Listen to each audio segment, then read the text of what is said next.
E agora, para continuar, antes de passar a palavra a Giselda, que vai trazer hoje o tema da noite, eu vou ler rapidinho uma mensagem no Exórdio que chama-se Atitude Cristã. Diz assim: a maioria das pessoas sabe que Jesus sintetizou na prática do amor todos os deveres dos homens. Ele afirmou que no amor a Deus e ao próximo estão contidas todas as leis divinas. Assim, quem se declara cristão, para ser coerente com sua fé, necessita amar a Deus e ao próximo. Relativamente ao amor ao próximo, há um complicador, pois ele simboliza o conjunto das criaturas humanas. Não se trata apenas da namorada, do irmão ou do amigo, mas de todo ser humano, incluindo os inimigos. Mesmo os corruptos e os criminosos estão incluídos no conceito de próximo, de semelhante. Surge então a dúvida: não é possível distinguir entre as pessoas queridas e completamente desconhecidas? Para cumprir a lei de amor, é necessário sentir carinho por quem rouba nosso carro ou nos machuca? No âmbito da legislação humana, sabe-se que uma lei não pode impor deveres muito artificiais. Se uma determinação for muito difícil de ser cumprida, nunca será eficaz. Por exemplo, um limite de velocidade de 5 km por hora jamais será respeitado. Esse limite é muito artificial e impossível de ser cumprido. Não importa a sanção que se aplique, as pessoas o burlarão tanto quanto possível. Certamente Deus não é menos sábio do que o legislador humano. A amizade é uma questão de afinidade de almas. O afeto costuma se originar da semelhança de valores e de gostos. Não é possível gostar do mesmo modo de um amigo e de um cruel criminoso. Então, amar, no contexto das leis divinas, não implica necessariamente sentir afeto e externar ternura. Em relação a desconhecidos ou desafetos, o amor é principalmente uma questão de atitude, de respeito. O cumprimento da lei de amor pressupõe que o homem se coloque mentalmente no lugar do próximo e imagine como gostaria de ser tratado se estivesse na situação dele. Identificado esse desejo, ele deve agir desse modo. Amar o próximo é tratá-lo como gostaríamos de ser tratados. Como sempre desejamos o melhor para nós, temos o dever de dar ao próximo o melhor tratamento possível. Talvez ainda não consigamos gostar dele, mas sempre devemos tratá-lo com correção e generosidade. Trata-se do amor como uma atitude. Não é necessário sermos santos para amar os inimigos e os malfeitores. Basta termos o firme propósito de viver como cristãos. O amor é uma proposta de vida, um compromisso com a própria consciência.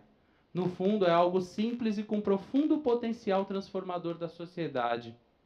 Se cada homem adotar o hábito de imaginar-se no lugar do outro, antes de agir ou de falar, certamente o padrão de relacionamento humano melhorará muito. Não importa se o próximo é mesquinho, viciado ou corrupto.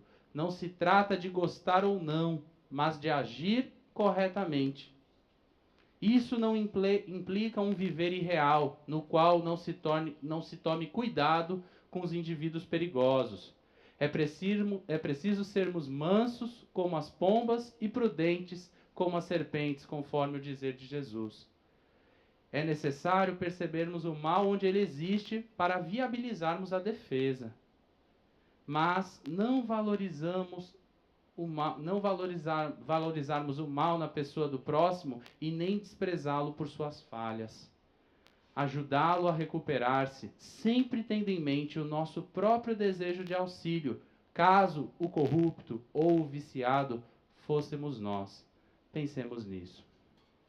Esse é um texto da redação do Momento Espírita, agora de 26 de junho de 2017. Né? E é um texto que de agora, de antes, de sempre. Né? Na verdade é essa, e a gente sabe que a gente vive uma enxurrada de situações as quais muitas vezes nos colocamos sempre na posição de apontar os dedos, né? Ah, fulano é isso, cicrano é aquilo, esse é um corrupto, é um marginal, é um viciado, né? E a questão é muito simples, né? Como o texto propaga. E se fôssemos nós? Nós. Aí alguém vai dizer, ah, mas eu não sou corrupto, eu não sou... Será que não fomos? Será que não fomos? Será que não seríamos na mesma conjuntura de vida que essas pessoas tiveram? Será que se estivéssemos no lugar deles não teríamos tomado as mesmas atitudes? Podemos colocar a mão no fogo por nós? Difícil, né? Muito difícil. Então, a realidade é que aqui é uma questão pura e simples de entendimento de que eu não preciso ser esse acusador, eu não preciso estar o tempo todo apontando o dedo, eu não preciso ter essa sede pela justiça humana, quando a gente sabe que a lei de Deus é perfeita. Ninguém passará impune pelos atos falhos que venha a cometer. Né? Isso não significa que a gente vai conclamar impunidade na Terra. Não, em hipótese alguma. Existem as leis humanas, elas devem ser seguidas, devem ser estabelecidas, devem ser cumpridas, porém, nós não precisamos ficar nessa nossa ânsia de fazer justiça, muitas vezes com as próprias mãos, né, ou com as bocas, né, que é o que a maioria das pessoas, só comentando a desgraça alheia, só comentando, desejando o mal alheio, porque a partir do momento que a gente deseja que determinada pessoa sofra isso ou aquilo, nós estamos desejando o mal àquela pessoa. Ah, mas é a punição que ele merece. Sim, mas eu não preciso desejar, eu não preciso almejar, eu não preciso me divertir com isso. Como algumas pessoas se divertem, né? Batem palmas, vão na rua, vaiam a pessoa. Será isso tudo necessário? Né? Será isso tudo necessário? Será que nós gostaríamos de receber isso se fôssemos nós lá? Né? Às vezes as pessoas dizem, essas prisões brasileiras tem que ser assim mesmo, a pessoa não tem que ter moleza não. E se fosse o nosso filho que estivesse lá, nós pensaríamos dessa forma? Se um dia nosso filho cometer um deslize, estamos passíveis disso. Nós cometermos um deslize.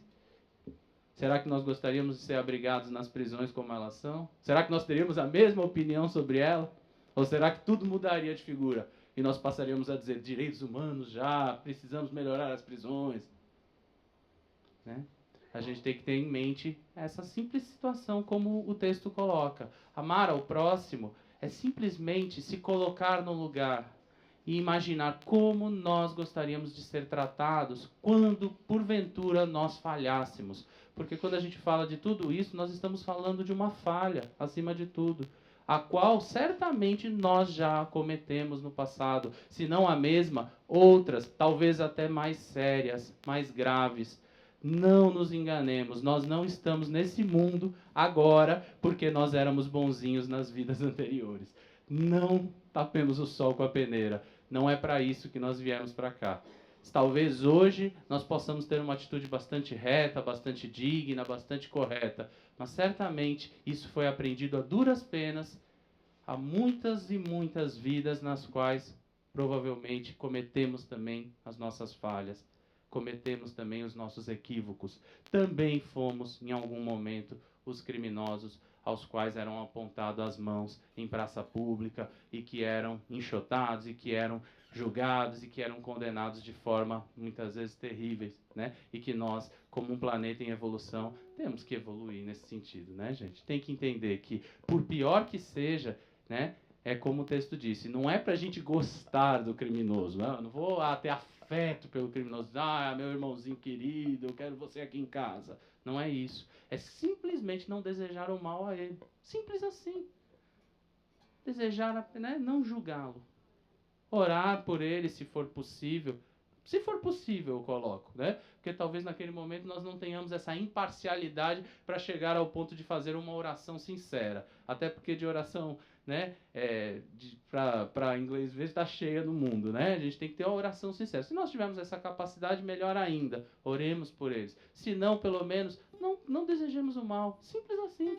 Desejemos apenas que a lei de Deus se cumpra, porque essa jamais falha e essa jamais deixará de se cumprir na vida de cada um de nós, né? Então, é essa o entendimento que a gente deve ter exatamente de quando Jesus deixa muito claro para nós que amar ao próximo é um dever. Não existe escolha, gente. Né? Jesus vai trazer aqui o tema do reino dos céus, né? E não existe escolha. Se a gente quiser um dia, né, vivenciar esse reino, sem o amor ao próximo, certamente essa chave, né, Jesus? A gente não tem a chave necessária, né, para a gente poder ativar isso em nós. Então, que Deus nos ilumine, que Deus nos abençoe nessa busca, que não é fácil, mas que é possível, como foi colocado aqui, se a gente tiver um entendimento correto do que vem a ser esse amor ao próximo, né? Esse amor aos inimigos, esse amor àquele que nos faz mal. Que Deus nos abençoe, né? Então, para a gente seguir, né, com a reunião, fazer a prece, rogando a Deus nesse momento, por todos aqueles, Senhor, que se encontram perdidos, caminhando pelas estradas erradas, buscando ainda o caminho que não leva à verdadeira vida. Que o Senhor possa cobri-los com seu manto protetor e que a providência divina possa amparar a todos para que entendam que jamais estarão sós, jamais se encontrarão desamparados, mesmo naqueles momentos mais difíceis. E assim que nós possamos desejar a eles a consciência necessária para que possam retomar o caminho da verdadeira vida, o caminho do bem. Que assim seja. Graças a Deus. Então, o tema é grande, né, Jesus? Deixa eu ler aqui para eu não errar. É o reino dos céus, espaço físico ou estágio evolutivo? Então, fica à vontade. Boa noite a todos. Que o Divino Amigo Jesus esteja permanente em nossas mentes. Bom, como já foi anunciado, o tema da noite de hoje é sobre o reino de Deus, ou reino dos céus, espaço físico ou estágio evolutivo. Todos nós que somos cristãos, de todas as denominações do cristianismo, denominações religiosas do cristianismo, aprendemos que o reino dos céus é um local no mundo espiritual para onde vão os bons. São aqueles que fizeram ou foram corretos. Estes vão para o reino dos céus, lugar. Mas dentro das colocações feitas por Jesus, nós entendemos que esse reino dos céus, do qual ele tanto falou, não tem nada a ver com esse reino dos céus, espaço físico, local, para onde se vai depois da morte física. E Jesus inicia, no seu primeiro sermão, que é o sermão da montanha, com as bem-aventuranças, ele já fala desse reino dos céus. A primeira bem-aventurança é: bem-aventurados os humildes de espírito, porque deles é o reino dos céus. Fica bem claro que nós só conquistaremos esse reino dos céus quando tivermos um espírito humilde. Humilde de espírito, que significa isso? O espírito que conquistou humildade. Jesus não diz: aprendei comigo que sou manso e humilde de coração. Então, humilde de coração não significa o órgão físico, não. Humilde de coração significa é o que está dentro, no espírito. Então, é essa humildade a que Jesus se refere. Então, bem-aventurados significa felizes, os humildes de espírito, os que conquistaram humildade, que é uma das virtudes mais difíceis de se conquistar. E a oitava bem-aventurança, segundo Mateus, ele diz: bem-aventurados os que sofrem perseguição. todos os tradutores colocaram os que sofrem perseguição por causa da justiça. Eu que conheço os evangelhos que foram analisados, comentados por Carlos Torres Pastorino, ele diz que a palavra não é justiça. Bem-aventurados os que são perseguidos por causa da justeza, porque deles é o reino dos céus. Mostrando que quando nós somos perseguidos porque estamos querendo nos ajustar, com certeza nós entraremos para esse reino dos céus, para o reino de Deus. Tanto faz, às vezes ele fala reino de Deus, às vezes ele fala reino dos céus. Mas Deus e céu só muda a primeira letra. De Deus para céu, tira o céu, o C de céu e bota D, que fica Deus. Então, tanto faz reino dos céus como reino de Deus. Então, ele prossegue neste sermão da montanha, ainda se referindo a este reino. Olha que foi o primeiro sermão que ele fez. Então, Jesus vai e diz, se a vossa justeza, que na Bíblia tem, e as outras pessoas todas que traduziram, coloca justiça. Se a vossa justeza não exceder a dos escribas e fariseus, não entrareis para o reino dos céus.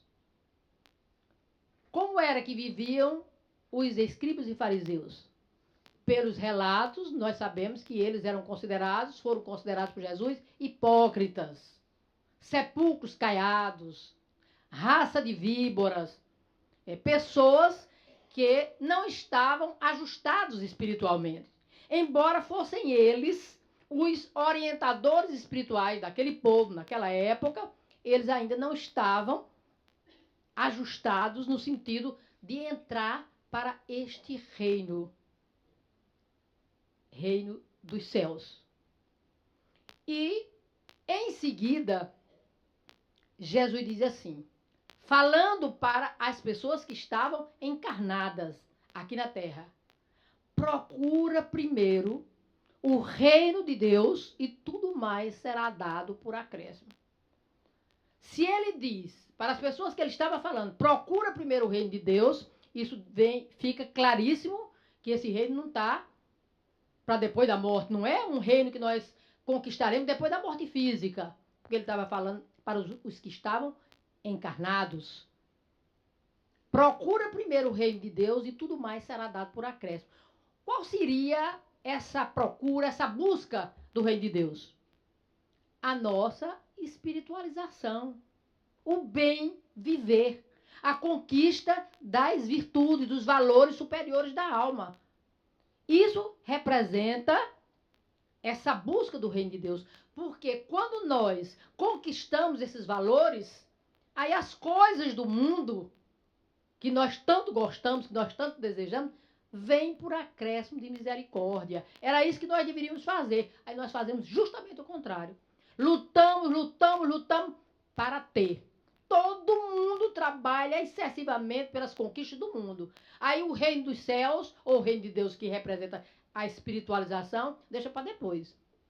Conheço tanta gente que a gente às vezes convida para assistir uma palestra. Não, quando eu ficar velho eu penso nisso. Não sabe nem se fica velho. Como se os ensinamentos da espiritualidade fossem só para quem é velho. É para todo mundo. As crianças devem ser educadas nos lares. O nosso irmão aqui falando, a preleção tão bem feita por ele a respeito dos acontecimentos, eu fico pensando assim, eu não comento nada disso que está acontecendo com ninguém. Porque quanto mais a gente comenta, pior fica. É melhor não comentar. Embora tenha cada um a sua opinião. Mas eu fico pensando, sabe o que foi isso? Falta de educação no lar. No berço. Educação no sentido de formação de caráter das crianças. Porque quando chega adulto, se tem um caráter bem firmado, aí dificilmente fará coisas negativas. Né? Então, essa busca a que Jesus se refere é a nossa espiritualização. Quando nós nos espiritualizamos, então as coisas vão acontecendo naturalmente, vão chegando para nós com a maior facilidade. Isso é uma conquista, dependendo da nossa conduta. Muitas vezes a gente ouve pessoas dizer assim, fulano, tudo para ele dá errado. Não consegue nada. Procura isso, faz concurso, estuda, mas não tem jeito para melhorar de vida. Como é que ele está espiritualmente, essa pessoa? Precisa ver isso. Para que essas coisas do mundo cheguem, é preciso primeiro a busca do reino de Deus. Porque as outras coisas vêm por acréscimo de misericórdia. Então, Jesus, isso no seu primeiro sermão, ele vai falando e ele conclui o sermão da montanha dizendo: nem todo aquele que diz Senhor, Senhor, entrará para o reino dos céus, mas aquele que faz a vontade do meu Pai que está nos céus. O que é que Jesus quis dizer com estas palavras? Jesus quis nos mostrar que não é a religião, não é a oração, não é a devoção, nenhum ato exterior nos conduz a este reino. São as atitudes internas. São as atitudes da alma, de dentro. As atitudes positivas. Não adianta oração decorada, da boca para fora, sem a vivência, sem o conhecimento destes ensinamentos que foram transmitidos por Jesus para nós, para conquistarmos justamente este reino dos céus. Então, logo no primeiro sermão, ele fala em várias oportunidades do sermão sobre este reino dos céus. E Nicodemos, doutor da lei, também considerado chefe dos judeus, ouvindo Jesus falar tantas vezes desse reino, vai até ele para saber, para uma explicação a respeito do reino dos céus. Mas antes que Nicodemos pergunte a Jesus alguma coisa sobre o reino, ele vai logo olhando para Nicodemos e diz: em verdade vos digo, ninguém entrará para o reino de Deus se não nascer de novo. E aí explica a Nicodemos que esse nascer de novo é pela água e pelo Espírito. Como é que nós renascemos pela água? Renascemos pela água porque está hoje comprovado pelos estudiosos da embriogenia que o corpo de uma criança recém-nascida tem 97% d'água. E o corpo de um adulto tem 75% d'água. E quando o ser que vai nascer, vem para renascer, vem dentro d'água, no líquido amniótico, na bolsa d'água. Então Jesus queria mostrar para Nicodemos que se não renascer num corpo físico e não renascer pelo Espírito, não conquistará este reino. E como é o renascimento pelo Espírito? A nossa renovação. O Espírito precisa renascer espiritualmente. A cada dia, a cada momento, a cada hora. Procurar se renovar. Querer crescer. Desejar se iluminar. E aí vai se policiando. Porque quando nós queremos crescer espiritualmente, precisamos tomar conta dos nossos pensamentos, das nossas atitudes, da nossa conduta no dia a dia, dentro do lar, fora do lar, onde estivermos. Nós precisamos ter esse controle para conquistarmos esse reino. Então, Nicodemos queria saber de Jesus como se conquistaria esse reino. Porque antes de Jesus vieram os profetas. Nenhum profeta antigo falou sobre o reino dos céus. Só João Batista. João Batista, que foi o precursor de Jesus, ele faz alusão ao reino dos céus, dizendo: convertei-vos, pois o reino de Deus está próximo. Próximo significa dentro de nós. O reino de Deus está próximo. Convertei-vos. O que é que significa converter-se? Muitas pessoas entendem que conversão é mudança de credo religioso. Se você sai do catolicismo e vai para o protestantismo, você é um convertido. E assim por diante. Quem saiu de uma religião para outra é considerado convertido. E conversão é mudança de caráter. Conversão é mudança de atitudes internas, de comportamento. É você passar a ser uma nova criatura. Isso é que é conversão. E João já dizia antes de Jesus: convertei-vos, como dizendo, mudai-vos, transformai-vos, porque o reino de Deus está próximo. Aí depois desse encontro de Jesus com Nicodemos, vem o momento dos fariseus. Porque os fariseus entendiam, porque Jesus falava o tempo todo desse reino, de que este reino a que Jesus se referia era um reino temporal, aqui na terra. Ele seria um competidor de César. Era o entendimento deles. Era um reino, ele era rei, com coroa, com cetro, com súditos, e aqui na terra. Vão a ele e perguntam quando viria esse reino. Aí Jesus diz: o reino de Deus, o reino dos céus, não vem ostensivamente. Não direis, ei-lo aqui, ei-lo acolá, porque o reino de Deus está dentro de cada um de vós. Alguns intérpretes colocaram, ou tradutores, está entre vós. E, na verdade, não é entre vós, está dentro de vós. Não está aqui nem acolá, mas o reino de Deus está dentro de cada um de vós. Como dizer que este reino é uma conquista? A conquista do espírito imortal. É a nossa evolução. É o nosso crescimento espiritual. À medida que nós vamos crescendo espiritualmente, nós vamos evoluindo. Vamos nos espiritualizando. Vamos nos iluminando, porque o Cristo está em cada um de nós. Essa luz que brilha, essa luz que desabrocha, essa luz que está em nós e que comanda muitas vezes a nossa mente para o lado positivo, para o lado correto. Mas muita gente não tem noção nem de o que seja o Cristo. Imagine que seja o reino de Deus. Se nós aprendemos a vida inteira, desde que o catolicismo foi instituído, depois do ano 313, quando Constantino transformou o cristianismo em religião formal que o Estado adotou e deu início ao catolicismo, é a ideia que se tem do reino dos céus como sendo um lugar.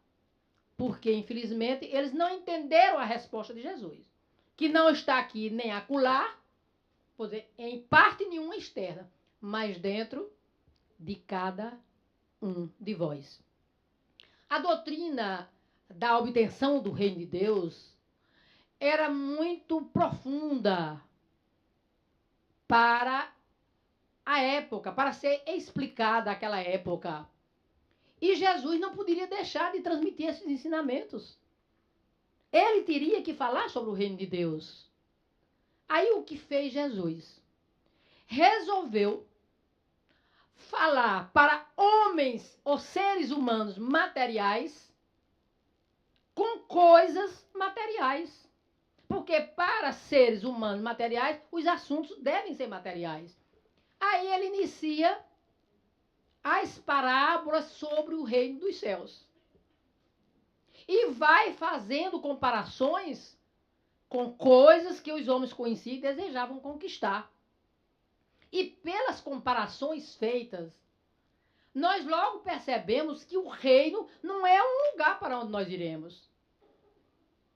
Ele comparou o reino dos céus com a semente de mostarda, que, jogada na terra, é a menor das sementes e se transforma na maior das hortaliças. Mostrando que é algo que cresce, é algo que se desenvolve. A semente está no seio da terra. O reino de Deus no âmago do nosso ser.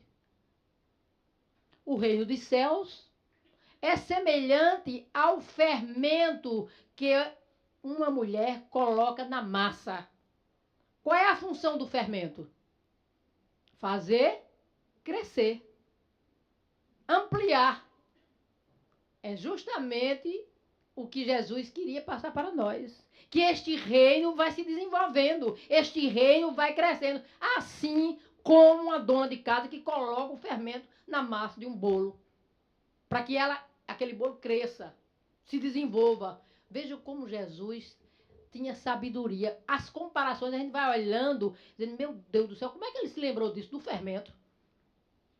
Eu fico pensando assim, como ele se lembrou que o fermento faz a massa crescer? Ele sabia de tudo. E para aquelas pessoas daquela época, que para hoje, nós estamos há mais de 2000 anos desses ensinamentos, as pessoas ainda pensam no reino de Deus distante, lá para onde nós vamos, depois da morte física, com todos esses ensinamentos. O reino dos céus é semelhante a um fermento colocado na massa. Então, algo que cresce, que se desenvolve. Palavras de Jesus. Aí ele diz, o reino dos céus é semelhante a um tesouro que um homem encontrou no campo. Se desfez de tudo, comprou o campo para conquistar o tesouro. Tesouro representa valores. O homem se desfez de tudo para conquistar esse tesouro. Significa que nós devemos nos desfazer não somente das coisas materiais, mas devemos nos desfazer de tudo aquilo que nos faz mal, que impede a penetração neste reino. O egoísmo, o orgulho, a vaidade, a inveja, são tantas coisas negativas. Eu tive lendo, a semana passada, vi algo assim escrito, que Abraham Lincoln, que foi presidente dos Estados Unidos, que fez uma lista de 100 defeitos que ele possuía. E, à medida que ele ia melhorando, ele ia riscando aqueles defeitos. E eu fiquei pensando assim, meu Deus, eu vou fazer uma lista. Eu não consegui arranjar 10 defeitos. Vocês acreditam nisso? Como é que esse homem tinha 100 defeitos? Arranjar 100 defeitos. Pois que Abraão fez isso. Não sei se ele arranjou esse defeito, porque eu já procurei para ver se arranjava e não consegui. Não é querendo dizer que eu sou perfeita, não. Os defeitos mesmo que nós conhecemos. Que é inveja, que é mentira, que é egoísmo, que é tudo isso que nós somos conhecedores. Não dá 100 defeitos, mas ele foi fazendo isso. E eliminando. Quando ele melhorava daquele defeito, ele ia riscando, ele ia riscando. Então Jesus compara o reino dos céus com um tesouro, que o homem se desfaz de tudo para conquistá-lo. E aí o homem que encontrou o tesouro, comprou o campo. Comprar significa conquistar. Ele descobriu o tesouro e vai em busca desse tesouro. Só que a busca do tesouro é individual. Ninguém convida outra pessoa para conquistar um tesouro que encontrou. Pedras preciosas, dinheiro, muita coisa. É individual. Até nisso ele pensou. Porque a busca desse reino é individual. De cada um de nós. E como é que ele faz para desenterrar esse tesouro? Ele tira o mato de cima. Ele vai lutar. Ele vai suar, cavar, limpar o mato, tirar as pedras até encontrar o tesouro. E essa deve ser a nossa luta. Exatamente como esse homem, que para arrancar esse tesouro, para encontrar esse tesouro, ele teve de lutar. Não foi fácil, não. Encontrou, achou. Não. Tem a luta. Isso é para nos mostrar. A semelhança do tesouro é para nos mostrar que nós precisamos lutar para a conquista desse tesouro. E é o que vale a pena a gente conquistar. Porque as coisas que são do mundo, os tesouros do mundo, ficam no mundo. Mas esse tesouro a que Jesus se refere, que é o reino dos céus, esse nós levamos para lá. Aqui, os tesouros da terra aqui ficam. Então ele fez essa comparação com o encontro de um homem com o tesouro, que conquistou esse campo e dali tirou aquele tesouro. Mas aí Jesus também compara o reino dos céus com uma pérola de grande valor. Que um comerciante encontrou a pérola e também, como o homem que encontrou o tesouro, se desfez de tudo para comprar a pérola, para conquistar a pérola. Onde se encontra a pérola? No fundo do mar, e mais dentro da ostra. Onde se encontra o reino de Deus, ou dos céus? Dentro de nós. Vejam que as comparações é tudo penetração.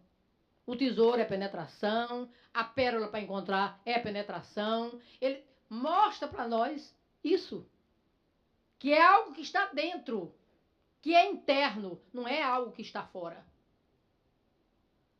E aí ele diz, o reino dos céus é semelhante a uma rede que os pescadores atiram ao mar e puxam do mar peixes de todas as qualidades. Vão para a praia, assentam-se na areia e começam a fazer a seleção. Os peixes bons colocam em cestos. Os ruins atira fora.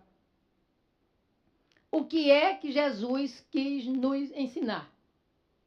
Que devemos, como os pescadores, mergulhar no nosso mar íntimo e arrastar de dentro coisas boas e coisas negativas. É o convite que ele está nos fazendo a o processo do autoconhecimento. Somente mergulhando em nossa intimidade é que nós vamos tomar conhecimento do que nós somos possuidores, das coisas boas e das coisas negativas. Exatamente como os...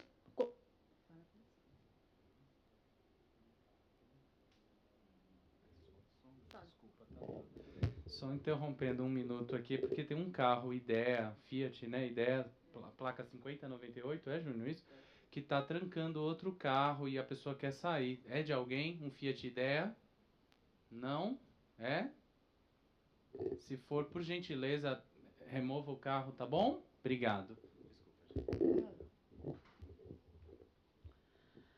Bom, então Jesus fez essa comparação do reino dos céus com essa rede. Esta rede que é jogada ao mar e que puxa de dentro os bons peixes e os ruins. E aí os pescadores assentam-se na areia, e isso representa o assentar-se na areia, é símbolo de paciência e de perseverança para fazer essa seleção. Porque ninguém consegue fazer esse processo de autoconhecimento numa fração de segundos. Em poucos dias. Isso demanda tempo. À medida que nós vamos nos conscientizando dos nossos erros, que é dificílimo, porque nós gostamos e estamos sempre observando os erros dos outros e não os nossos. À medida que você passa a se conscientizar de que tem defeitos, você vai ter de trabalhar para jogar fora esses defeitos. Fazer como os pescadores, com paciência, com perseverança, jogando fora o que não presta e guardando o que é bom.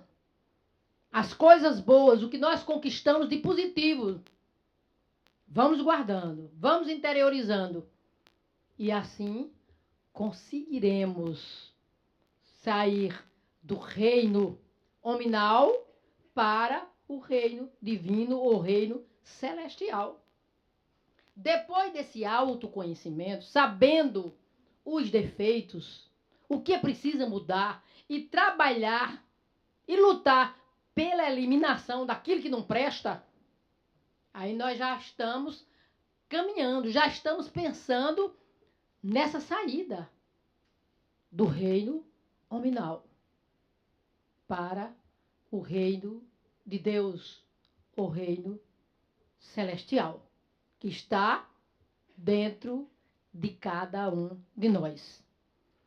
Jesus também comparou o reino dos céus com uma festa de bodas. Boda significa união. Ele quis nos dizer que assim como nós celebramos a união, as bodas, que pode ser de prata e de ouro e mais outras coisas, diamante, não sei o quê, quanto mais tempo junto, mais vai tendo valor. Então ele comparou o reino dos céus com a festa de bodas. Boda significando união. Então ele mostra que nós só conquistaremos esse reino quando nos unificarmos ao Criador.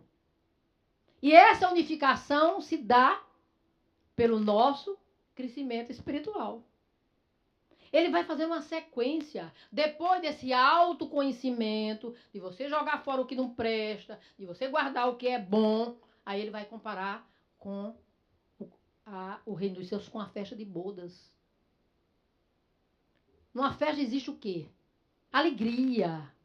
As pessoas ficam felizes. E é isso que acontece quando nós adentramos esse reino de Deus. Ou esse reino celeste. Jesus nos convida a conquistarmos a alegria dele. Que a minha alegria esteja em vós e que a vossa alegria seja duradoura. Ou tem outros que interpretaram como seja permanente. Traduziram como seja permanente. Jesus quis mostrar para nós que ele era alegre. A pessoa para ser alegre não precisa viver dando gargalhada, nem sorrindo para demonstrar que está alegre, não. Às vezes a pessoa não tem esse hábito de rir muito, mas é uma pessoa que é feliz interiormente, que é alegre. E ele quis mostrar para nós que conquistando, quem entra para este reino, que ele conquistou, que vivia, é alegre. E era isso que ele queria para nós. Que a minha alegria esteja em vós e que a vossa alegria seja duradoura. A gente tem na terra momentos de alegria, mas a nossa alegria não é uma alegria permanente de Jesus. Porque Jesus, meus irmãos, vivia neste reino. Ele conquistou esse estágio evolutivo de reino dos céus. Quando ele diz a Pilatos, meu reino não é daqui, todo mundo acredita que é de lá do mundo espiritual. Por isso essa ideia do reino lá. Meu reino não é daqui, deste mundo. Querendo dizer que nem era um reino temporal, que eles estavam com medo que fosse um competidor a César, mas ele quis dizer que o reino dos céus que ele conquistou, ele não conquistou neste mundo, não. Quando ele, que foi um dos que organizou o nosso planeta, um arquiteto do nosso planeta, quando ele fez esse trabalho, ele já vivia neste reino. Não que ele conquistou neste mundo, em outros mundos, onde ele pôde conquistar este reino dos céus. A conquista do reino dos céus é quando você sai do reino humano para o reino divino. Jesus não poderia, na época, falar para aquelas pessoas ainda pequenas, imaturas, atrasadas, ignorantes no sentido espiritual, que o princípio espiritual atravessa todos os reinos, o reino mineral, o reino vegetal, o reino animal. Quando atinge o reino hominal, aí ele se individualiza, esse princípio espiritual se individualiza, se torna espírito, dotado de inteligência, de consciência, de livre-arbítrio e sujeito às leis morais. Neste reino hominal é que o espírito começa a trabalhar pela conquista do reino de Deus, o reino celestial. Se hoje as pessoas têm dificuldade em entender isso, vocês imaginem isso há mais de 2000 anos. Ele não poderia explicar isso há 2000 anos atrás. Por isso que ele contou essas parábolas, para dar uma ideia. Porque à medida que as criaturas vão evoluindo, indo e voltando pela lei da reencarnação, elas vão maturando as ideias. Elas vão descobrindo. Porque eu tenho 43 anos de espiritismo e eu só vim descobrir que o reino de Deus estava dentro de mim há uns 15 anos atrás, quando conheci os evangelhos de Carlos Torres Pastorino. Porque antes eu pensava que era lá. Aprendi isso na igreja, o tempo todo. Nasci e me criei na igreja católica. Me casei. Os meus filhos também.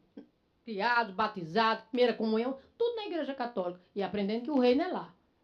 Então, depois que entrei para o Espiritismo, também era um reino lá. A minha ideia. Mas o reino de Deus, segundo Jesus, é estágio evolutivo. Assim como a semente, a árvore está na semente. Como o adulto está no recém-nascido. Como a ave está no ovo. É questão de desenvolvimento, de crescimento. Assim o reino de Deus em nós. À medida que nós vamos crescendo, vamos evoluindo, nós vamos adentrando para este reino dos céus. Aí Jesus compara também o reino dos céus com 10 virgens. Virgem no sentido de fecundação espiritual. Qual é o desejo de toda virgem? Encontrar o esposo. Se unir ao seu esposo. E união de uma virgem com o esposo significa unificação. Criatura e criador. A elevação das nossas vibrações para sintonizar com o Deus que está dentro de nós. E assim, como Jesus, chegarmos a dizer como ele, eu e o Pai somos um. Esta sintonia.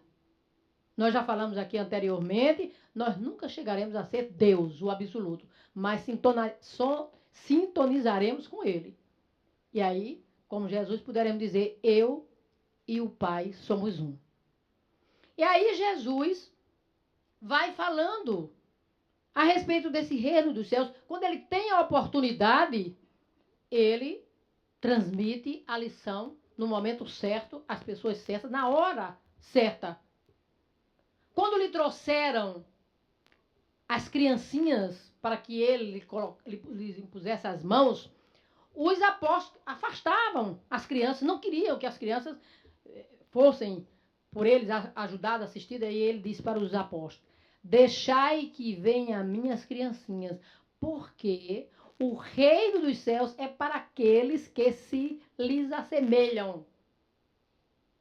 E em outra oportunidade, os apóstolos vinham discutindo entre eles qual seria deles, entre eles, o maior no reino dos céus. Jesus não estava com eles, mas quando eles chegaram, Jesus indaga o que é que eles conversaram pelo caminho, porque Jesus sabia o que é que eles estavam conversando. Aí o que fez Jesus? Pegou uma criancinha que tinha na casa e colocou no colo e disse, o reino dos céus é para aqueles que se assemelham a uma criancinha. Por causa destas palavras de Jesus, é que se acredita até hoje que quando morre uma criança, vai para o reino dos céus. A criancinha não tinha pecado, a criancinha não fez nada de errado, então vai direto para o reino dos céus. Mas um reino dos céus, fora. Um reino dos céus, lá, distante. Não é um reino interior. E isso não é certo. Isso é incoerente com a justiça divina. Deus cria tudo.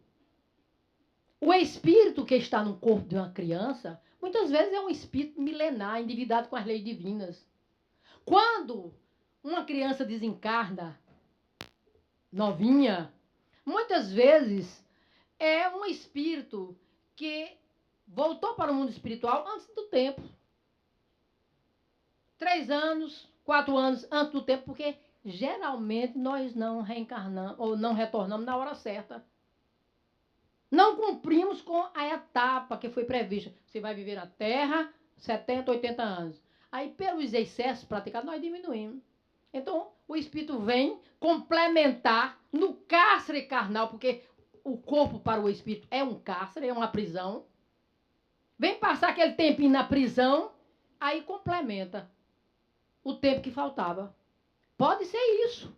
Mas pode ser também um espírito evoluído, com muita evolução, faltando apenas um período para complementar aquela evolução.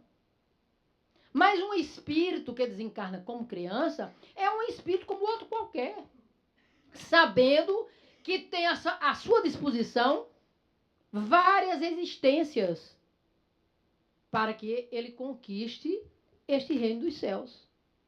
Porque se isso acontecesse, como é que uma criança que nem tem méritos nem deméritos conquistaria esse estágio de evolução, que é o maior estágio, é um passo gigantesco de avanço espiritual para aqueles que lutam, para aqueles que sofrem, para aqueles que enfrentam as dificuldades do dia a dia, que desencarnam com 90 anos, com 80 e tantos, até com 100. Agora estão passando até de 100.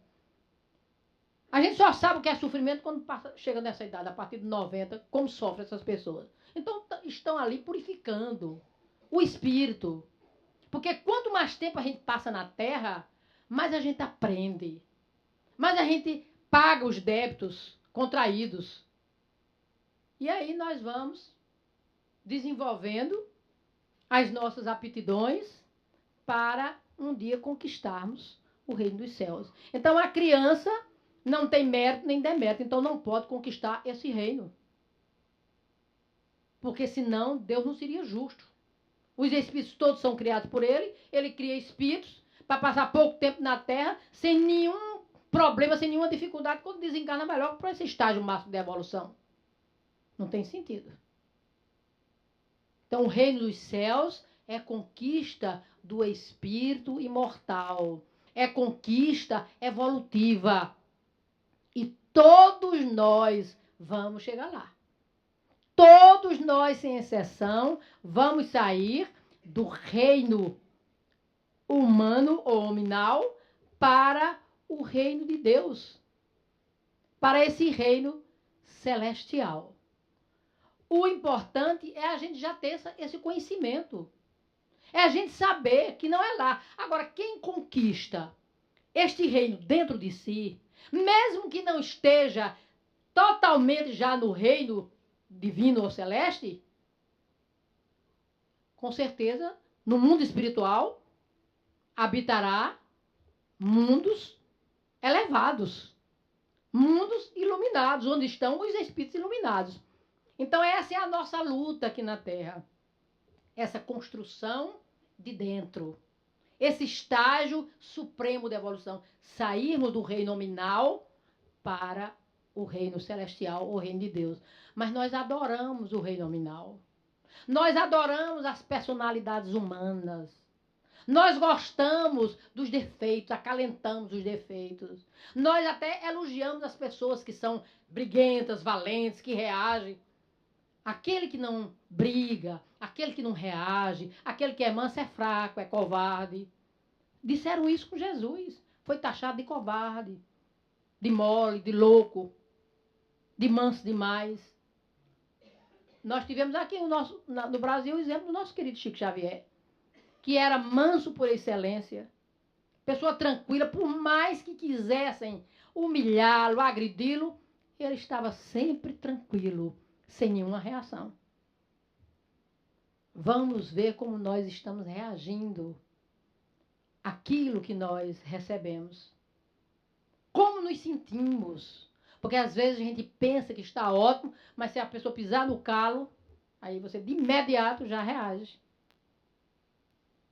E assim, aos poucos, nós adentraremos para este reino de Deus e reino celestial. Espero que os que estão aqui, encarnados e os desencarnados, tenham essa compreensão que o reino de Deus não está aqui nem acolá, mas dentro de cada um de nós. Jesus abençoe os nossos bons propósitos, que um dia nós chegaremos lá. Graças a Deus.